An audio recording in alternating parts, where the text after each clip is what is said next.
Online classes में आपका स्वागत है। मैं हूं भरत। मैं आज आपके सामने पॉलिटिकल साइंस में प्लेटो जो दार्शनिक विचारक था उनके बारे में आपको बताने के लिए आया हूं। सबसे पहले हम प्लेटो के बारे में जानेंगे। प्लेटो कौन था और उसकी कौन सी विचारधारा जो लोगों के सामने आई और उनके बारे में उसने क्या बताया उसके बारे में जानेंगे। सबसे पहले हम प्लेटो के जन्म के बारे में जानना चाहेंगे। इसका जन्म 428 BC से और उसकी मृत्यु 347 BC में हुआ। BC का मतलब इससे पूर्व की है, तभी जो बैक की साइड में आ रहा है वो 428 में उसका जन्म हुआ और उसकी मृत्यु 347 BC में हुई। ठीक है। अब प्लेटो के गुरु का नाम सुकरात था।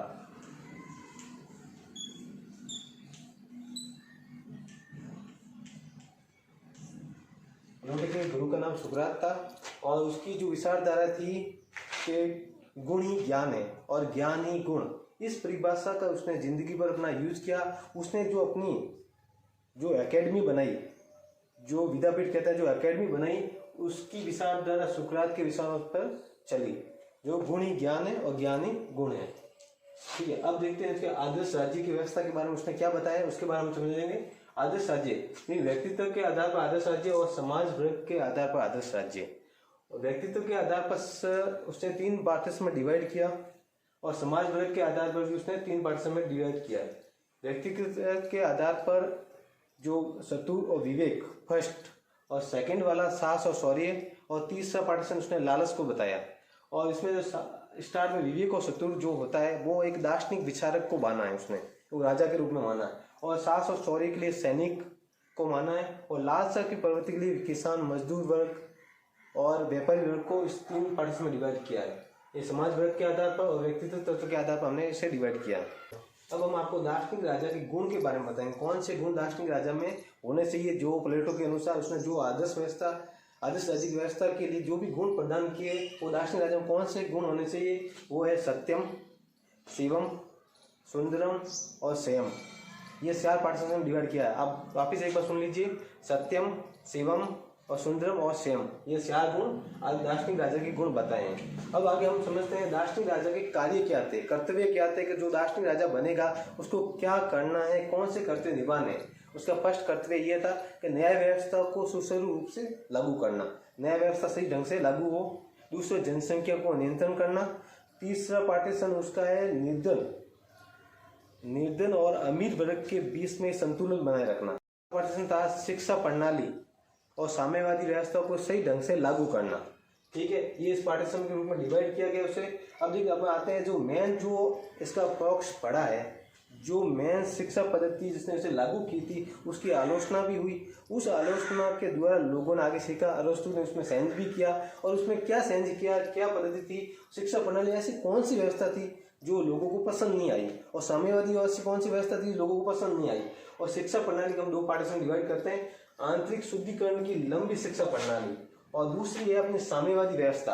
आंतरिक शुद्धिकरण की लंबी शिक्षा प्रणाली कहाँ से शुरू होती है, कहाँ से कैसे शुरू होती है, वो बताते हैं। इसकी आंतरिक शिक्षा प्रणाली स्टार्ट होती है 5 से लगाकर 20 साल तक, और 20 से लगाकर 35 साल तक, और 35 से लगाकर 50 साल तक की शिक्षा प्रणाली इसकी आंतरिक शुद्धिकरण की लंबी शिक्षा प्रणाली थी। अब देखो, इसमें कौन सी क्लासेज होती थी। अब जैसे अपने क्लासेज समझते हैं उस टाइम, जैसे कि क्रीड़ा शास्त्र होता था, योग शास्त्र और दार्शनिक शास्त्र और अनेक तरह के शास्त्र, जो युद्ध शास्त्र होते थे, बहुत सारे शास्त्र जो उनको सिखाए जाते थे, उनकी प्रणाली थी सिखाने की।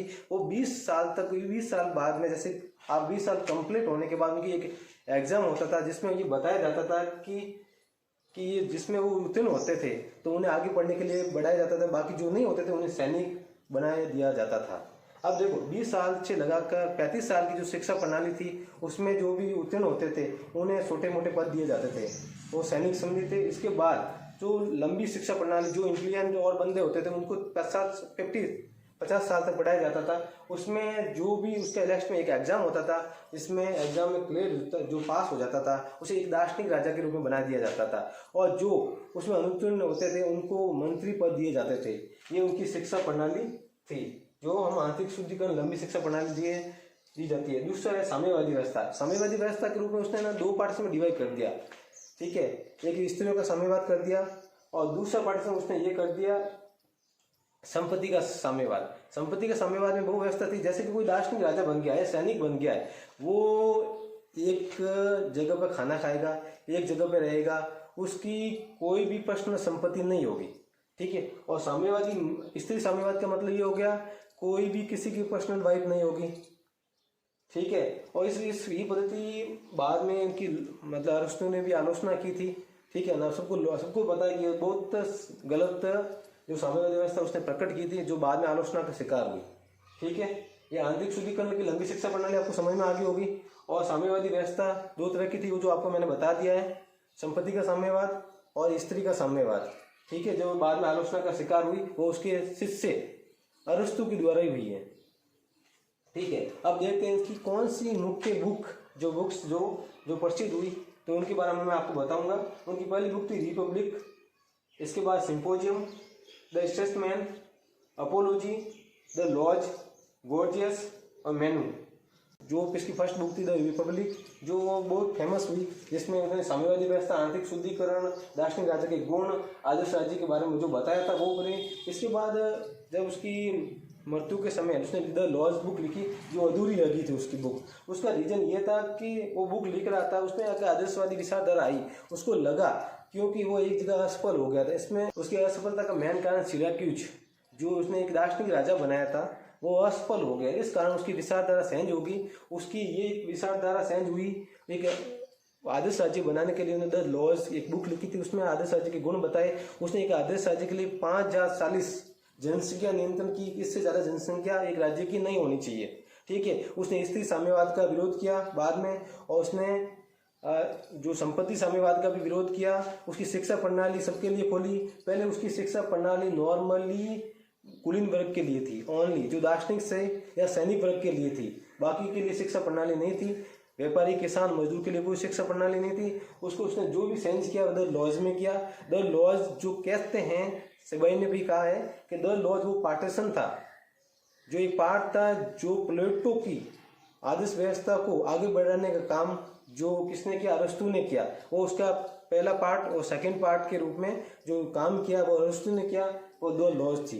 द लॉज से वो अरस्तु आगे बढ़ा।